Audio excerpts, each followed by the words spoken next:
Friends, good morning to all. இன்றைக்கி வேகமாகவே எழுந்துருச்சு நான் தோட்டத்து பக்கம் போய் பார்த்தேன். ரொம்ப அழகாகவே என்னோடய ஃபேண்டா ரோஸ் பூத்துருந்துச்சு ஃப்ரெண்ட்ஸ். எனக்கு பார்க்க அவ்வளோ ஆசையாக இருந்தது. ஒரு 1 வீக்காகவே பார்த்துட்டு இருந்தேன். அது வந்து மொட்டாகவே இருந்த மாதிரி இருந்தது. நான் இப்போ ஒரு 3 டேஸாக நான் தோட்டத்து பக்கம் போய் பார்க்கவே இல்லை. சரின்ட்டு இன்றைக்கி சடனாக போய் பார்க்குறேன். அழகாக பூத்துருந்தது. எனக்கு ரொம்ப பிடிச்சிருந்தது. சரி, சாமிக்கு வைக்கிறதுக்கு பறிச்சுக்கலான்னு சொல்லிவிட்டு அதை நான் பறிச்சுட்டேன். பாருங்கள் எவ்வளோ அழகாக இருக்குது பாருங்களேன். ரொம்ப சூப்பராக இருந்தது பாருங்கள், நல்லா இருந்தது. சரி, இதை பறிச்சுட்டு அப்புறமா நம்ம வீட்டில் வந்து 7 டேஸும் இருக்குது, 7 டேஸ் ரோஸும் இருக்குது.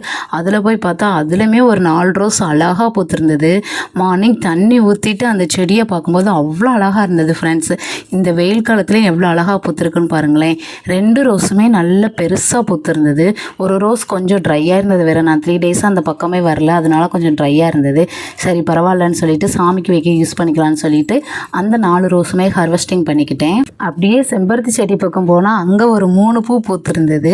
அதையுமே நான் பறித்து எடுத்துக்கிட்டேன். 3 செம்பருத்தி இருந்தது, 3ஐயும் பறிச்சிட்டேன். அப்புறம் 1 வீக்காக அந்த பக்கம் அந்த மிளகாய் செடியை பார்க்கவே இல்லைன்னு சொல்லிட்டு அதை எடுத்து பார்க்குறேன். அவ்வளோ மிளகாய் காய்ச்சிருந்தது, நிறைய காய்ச்சிருந்தது. ஒரு சில இடத்துல மிளகாய் காய்ச்சி பறிக்காமல் விட்டதுனால எல்லாமேவும் சிவப்பாக வேற மாறி இருந்தது. சரின்னு சொல்லிட்டு இன்றைக்கி எல்லாத்தையும் பறிச்சிடலாம் அப்படின்னு தக்காளிலாம் வேற இருந்தது, எல்லாத்தையுமே பறிச்சாச்சு.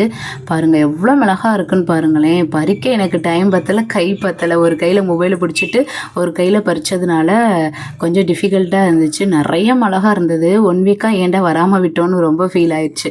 நிறைய மிளகா இருந்தது ஃப்ரெண்ட்ஸ். பாருங்கள் நான் எவ்வளோ பறிச்சேன்னு சொல்லிட்டு இப்போ காட்டுறேன் பாருங்கள். இங்கே பாருங்கள் எவ்வளோ மிளகா இருந்தது. நான் பறிக்காமல் விட்டதுனால 1 or 2 வந்து ரெட் கலர் மாறிடுச்சு பாருங்களேன். 2 மிளகா ரெட் கலர் மாறிடுச்சு. இன்னுமே கொஞ்சம் ரெட் கலர் மாறி இருந்துச்சு தான், அது கொஞ்சம் ரொம்பவே ஒரு மாதிரியாக இருக்குன்னு சொல்லிட்டு நான் திரும்ப தோட்டத்துக்குள்ளே அதை உதுத்து போட்டு வந்துட்டேன். அப்படி வந்தது தான் அந்த மிளகாய் செடி. அப்புறம் கொய்யா மரத்துலேயுமே ஒரு கொய்யாக்காய் இருந்தது, அதையுமே பறிச்சுக்கிட்டேன் பாருங்களேன். கொய்யா மரத்தில் ஒரு 3 டேஸ் 4 டேஸ் தான் நான் தோட்டத்து பக்கம் போகாமல் இருந்தேன். எல்லாமே நிறைய கிடச்சிது, எல்லாத்தையும் பறிச்சுட்டாச்சு ஃப்ரெண்ட்ஸ். ஓகே ஃப்ரெண்ட்ஸ், இன்றைக்கி வீடியோ பிடிச்சிருந்துச்சா நம்மளோட சேனலை மறக்காமல் சப்ஸ்கிரைப் பண்ணிக்கோங்க, லைக் பண்ணுங்கள், கமெண்ட் பண்ணுங்கள். தேங்க்யூ.